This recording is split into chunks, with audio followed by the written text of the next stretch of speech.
unmarried dan child-free merupakan gaya hidup anak muda di negara-negara yang sudah maju seperti Singapura, Korea, Jepang, dan beberapa negara Eropa. Di Indonesia, fenomena child-free dan unmarried ini juga sudah merambah kepada anak muda. Tapi di sisi lain, di Indonesia pun masih banyak orang yang memiliki banyak anak, bahkan lebih dari 5.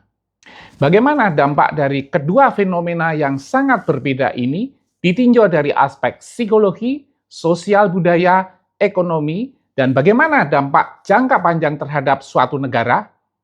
Ikuti pembahasan pada video berikut ini. Halo Sobat SD, saya Haryo Timar. Selamat datang di channel Sukses Bahagia yang akan membahas seputar parenting dan living yang akan membantu Sobat SD untuk sukses dan bahagia. Yang dimaksud unmarried dan child-free di sini yaitu suatu keputusan untuk tidak menikah atau menikah namun tidak memiliki anak. Fenomena unmarried dan child-free ini disebabkan karena biaya hidup yang tinggi. Masyarakatnya sangat kompetitif, ingin mengejar karier, ingin hidup lebih bebas. Bisa juga trauma keluarga, dan mungkin memiliki penyakit yang kronis sehingga memutuskan untuk child-free. Bagaimana dampak psikologis untuk unmarried dan child-free?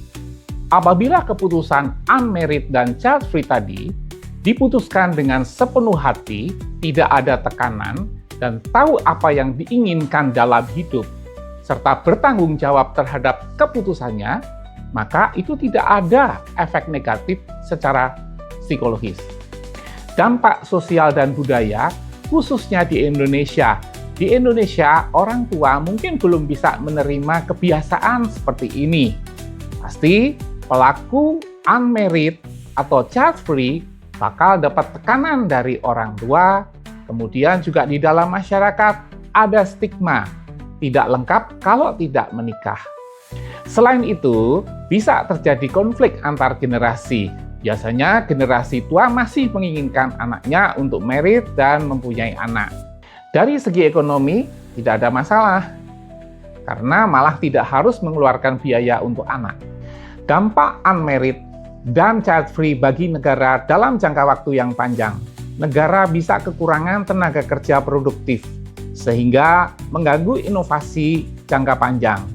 Selain itu, struktur penduduk juga akan menjadi struktur penduduk tua, di mana generasi muda akan menanggung biaya generasi tua. Untuk mengatasi ini, beberapa negara maju itu memberikan insentif untuk warga negaranya yang mau memiliki anak. Mulai dari gratis persalinan, tunjangan bulanan, tunjangan pendidikan, dan tunjangan lainnya. Nah, itulah tadi dampak dari gaya hidup unmarried dan child-free. Namun di sisi lain, ada yang sebaliknya, yaitu masih mempunyai anak banyak, bahkan lebih dari 5. Latar belakang orang masih memiliki banyak anak, ini karena faktor keyakinan, budaya, ataupun masih mengikuti filosofi banyak anak, banyak rezeki. Setelah Perang Dunia Kedua, di dunia, termasuk di Indonesia, terjadi ledakan penduduk yang kita namakan dengan baby boomers. Generasi baby boomers itu lahir di tahun 46 sampai dengan tahun 64. Untuk mengatasi ledakan penduduk ini, maka pemerintah mengeluarkan kebijakan keluarga berencana, yaitu 1 keluarga 2 anak. Program keluarga berencana ini cukup berhasil untuk menekan pertumbuhan penduduk pada waktu itu dari 2,34% menjadi 0,9% per tahunnya. Namun sayangnya, program keluarga berencana ini lebih sukses di kalangan atas daripada kalangan bawah. Nah, ini artinya mereka yang berpenghasilan tinggi justru anaknya sedikit, mungkin hanya 1 dan 2. Sementara yang berpenghasilan rendah justru anaknya lebih banyak, bisa lebih dari 5. Apa akibatnya? Pasti akan mengalami kesulitan ekonomi, dan hal ini dapat menimbulkan kemiskinan secara struktural. Nah, ini bisa terjadi vicious circle atau lingkaran setan. Orang yang berpenghasilan rendah dengan anak banyak otomatis tidak dapat memberikan gizi yang baik. Karena tidak bisa memberikan gizi yang baik, akibatnya kurang cerdas, sehingga tidak dapat mengakses sekolah yang baik. Akibatnya lagi tidak dapat bekerja di tempat yang baik dan akhirnya menjadi miskin kembali. Nah, itu suatu lingkaran setan. Bagaimana cara memotongnya? Tentunya harus berubah. Kalau punya anak, harus disesuaikan dengan kemampuan ekonominya.